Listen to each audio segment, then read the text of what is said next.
আসসালামু আলাইকুম। ইতিহাসের অভিজ্ঞতা সিরিজের আরেকটি পর্বে সবাইকে স্বাগতম।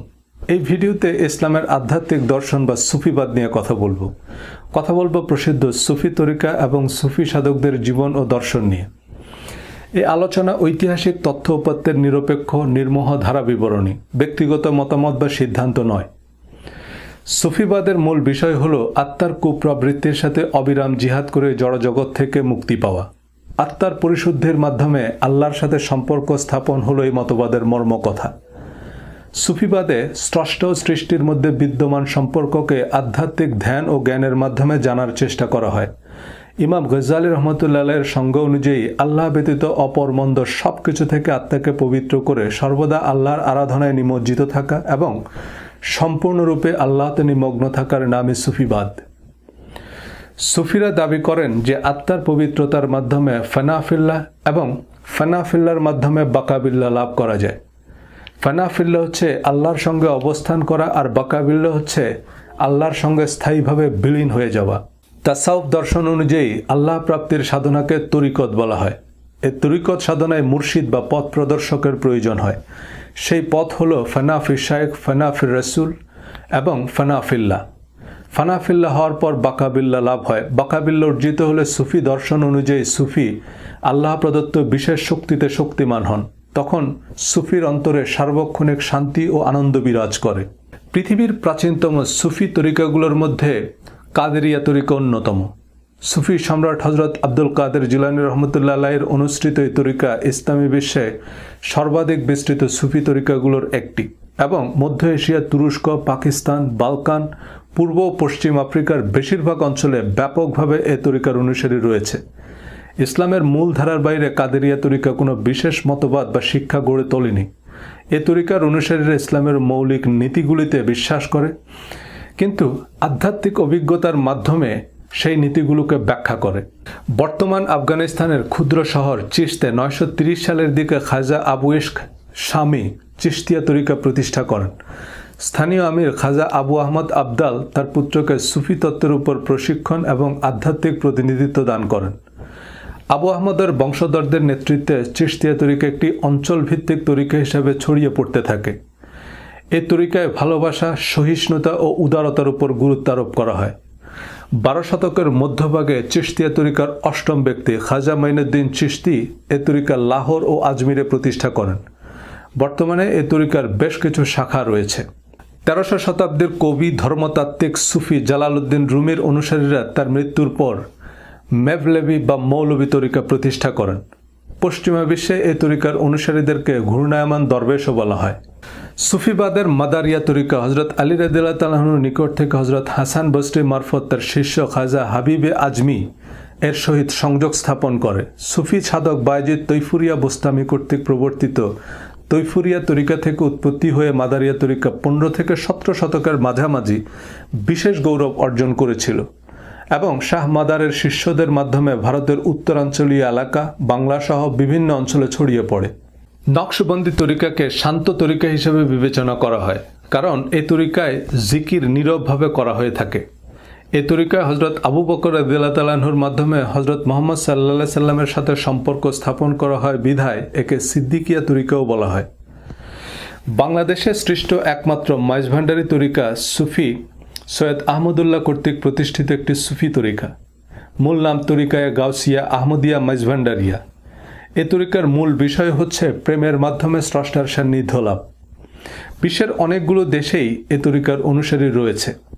এছাড়া ওয়ারাসি তরিকা, তিজানিয়া তরিকা, সুফি আবুল নাজিব সোহরাওয়ার্দী কর্তৃক প্রতিষ্ঠিত সোহরাওয়ার্দিয়া তরিকা, আবুল হাসান আর শাজলি কর্তৃক প্রতিষ্ঠিত শাজলিয়া তরিকা, মোহাম্মদ ইবনে আলী সেনুসির সেনুসি তরিকা, শাহ নিয়ামতুল্লাহ ওয়ালি কর্তৃক প্রতিষ্ঠিত নিয়ামতুল্লাহি তরিকা, নাজমুদ্দিন কোবরার কোবরাইয়া তরিকা, বেক্তাস ভ্যালির বেক্তাশিয়া তরিকা সুফিবাদের উল্লেখযোগ্য তরিকা। আত্মিক প্রশান্তি ও বিশুদ্ধতা অর্জনের মধ্য দিয়ে আল্লাহর নৈকট্য লাভের উদ্দেশ্যে ঐচ্ছিক হিসাবে কেউ নিজস্ব যাচাই বাছাই সাপেক্ষে কোনো সুফি তরিকার অনুসরণ করতে পারে, কিন্তু বর্তমানে এসব তরিকার অধিকাংশ স্বঘোষিত পীর বা কথিত মুর্শিদরা সম্পূর্ণ ভণ্ডামি ধান্দাবাজিতে লিপ্ত এবং অনুসারী বা মুরিদরা প্রকৃত সুফি আদর্শের চর্চা না করে নির্ভেজাল শিরিক কুফরিতে নিমজ্জিত। কাদেরিয়া, চিশতিয়া, মাইজভান্ডার তরিকার হাজার হাজার দরবার শরীফ আছে বিশ্বজুড়ে।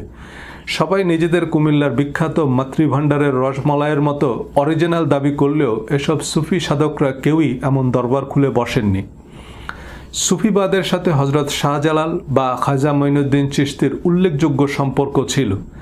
তারা নিজেরা আধ্যাত্মিক সাধনা করতেন, শিষ্যদের শিক্ষা দিতেন, কিন্তু তাদের কবরের সাথে সুফিবাদের কোনো সম্পর্ক নেই।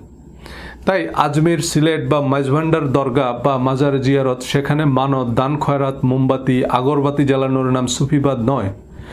সুফিবাদ চর্চা হচ্ছে শাহজালাল, খাজা মঈনুদ্দিন চিশতি বা সৈয়দ আহমদুল্লাহর জীবন ও কর্মের অনুসরণ। সুফিবাদ বা তাসাউফ ইসলামী আধ্যাত্মবাদ, ইসলামের অন্তর্নিহিত রূপ বা আধ্যাত্মিকতার অদৃশ্য অনুভূতি হিসাবে সংজ্ঞায়িত। ইসলামের আধ্যাত্মবাদ যে নির্দিষ্ট মূল্যবোধ, আচার, আনুষ্ঠানিকতা, মূলনীতি দ্বারা বিশেষায়িত। এটি ইসলামের আধ্যাত্মিক চর্চার প্রধান অভিব্যক্তি ও কেন্দ্রীয় স্বচ্ছতাকে তুলে ধরে। সুফিবাদের চর্চাকারীরা সুফি হিসাবে পরিচিত। তাসাউফের আরেকটি সমার্থক ধারণা হল তাজকিয়া আন নফস, যার অর্থ আত্মশুদ্ধি। এটি এমন একটি প্রক্রিয়া যাতে নফস বা আত্মাকে প্রবৃত্তি কেন্দ্রিক আসক্তি থেকে পরিবর্তন করে শুদ্ধি ও আল্লাহর প্রতি আত্মসমর্পণের আসক্তিতে নিয়ে যাওয়া হয়। এর ভিত্তি হল বিশুদ্ধ সুন্নাহ ও কর্ম অধ্যয়ন এবং নিজ কর্মে তার প্রয়োগ ঘটানোর মাধ্যমে আল্লাহ সম্পর্কে আধ্যাত্মিক সচেতনতা লাভ করা।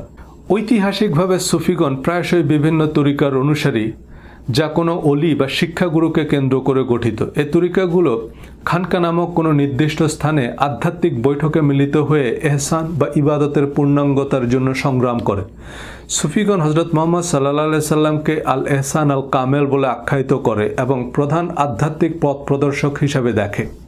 সকল সুফি তরিকা হজরত মুহাম্মদ সাল্লাল্লাহু সাল্লামের কাছ থেকে পাওয়া এবং অধিকাংশ অনুশাসন হজরত আলী রাদিয়াল্লাহু তাআলা আনহু এর বরাতে গৃহীত এবং তাকে বিশেষ ব্যক্তি মনে করে।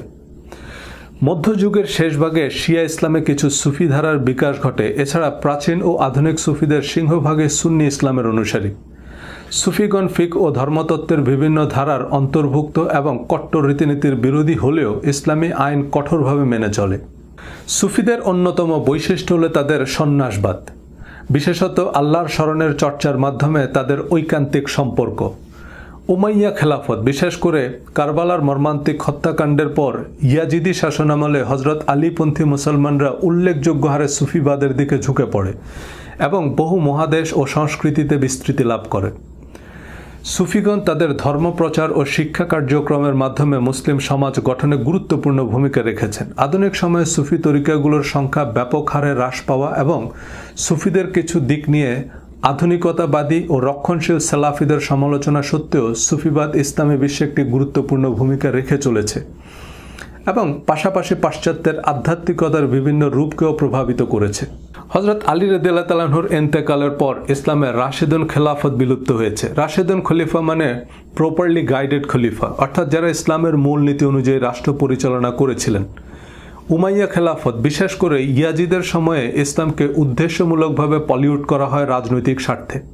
হজরত মুহাম্মদ সাল্লাল্লাহু আলাইহি সাল্লামের আপন দৌহিত্র হুসাইন রাদিয়াল্লাহু তাআলা আনহুকে হত্যার মাধ্যমে ক্ষমতায় অধিষ্ঠিত হয়েছিল ইয়াজিদ। সঙ্গত কারণেই তাকে অনেকেই খলিফা হিসেবে মেনে নিতে পারেনি। সেই থেকে ইসলাম ধর্মে বেশ কয়েকটি বিভাজন দৃশ্যমান হয়ে ওঠে। মূলধারার সাহাবীদের বিরোধিতার মুখে ক্ষমতায় টিকে থাকতে ইয়াজিদ নির্মম স্বৈরতান্ত্রিক নীতি গ্রহণ করে। তার অনুগত সাহাবী তাবিঈরা পছন্দমতো হাদিস রচনা শুরু করে এবং সেসব হাদিসের ভিত্তিতে শরিয়া আইন নামে ক্ষমতার নিরাপত্তা আইন প্রণয়ন করে। শাসকদের অনুগত কোনো সাহাবী আমি নবীজিকে বলতে শুনেছি বলে দিলেই সেটা হাদিস হিসাবে গৃহীত। কোনো সাহাবী সে হাদিস নিয়ে প্রশ্ন তুললেই সে হাদিস অস্বীকারী মুরতাদ, আর মুরতাদের শাস্তি মৃত্যুদণ্ড। এ হাদিসও ইয়াজিদ অ্যান্ড কোংদেরই বানানো। উমাইয়ারা মুসলিম সাম্রাজ্যকে শক্ত রাজনৈতিক, অর্থনৈতিক ও সামরিক ভিত্তির উপর প্রতিষ্ঠা করলেও তারা ছিল সেকুলার। যারা নবীজি সাল্লাল্লাহু আলাইহি সাল্লামের প্রিয় নাতি ইমাম হাসান এবং হুসাইন রাদিয়াল্লাহু তাআলা আনহুকে হত্যা করেছে ক্ষমতার জন্য, তারা নবীজির হাদিস অক্ষত রেখেছে। দুঃখজনকভাবে আমাদের কাছে জাগতিক, রাজনৈতিক, বিভিন্ন বাণিজ্যিক সুবিধা সংবলিত পলিউটেড ইসলামই এসেছে। ধর্মের বর্তমান কর্তৃপক্ষগুলো রাজনৈতিক, বাণিজ্যিক স্বার্থকেই এতটাই প্রাধান্য দিচ্ছে যে কোনো আলেম প্রকৃত সত্য বললে চাকরি তো চাকরি, লুঙ্গিও থাকবে না। উমাইয়া শাসনামলে রাজনৈতিকভাবে কোণঠাসা হয়ে অনেক ইসলামিক স্কলার সুফিবাদের দিকে ঝুঁকে পড়েন। তারা কোনো রাজনৈতিক প্রচেষ্টায় নয়, বরং আধ্যাত্মিকতার মাধ্যমে মূলধারার ইসলামে ফিরে যেতে বা প্রকৃত ইসলামকে জিইয়ে রাখার প্রচেষ্টায় রত ছিল। রাসূল সাল্লাল্লাহু আলাইহি সাল্লামের শাসনকালে তিনি রাষ্ট্র পরিচালনা তথা সকল প্রকার সমস্যার সমাধান করতেন ওহীর মাধ্যমে, অর্থাৎ কোরআনের ভিত্তিতে।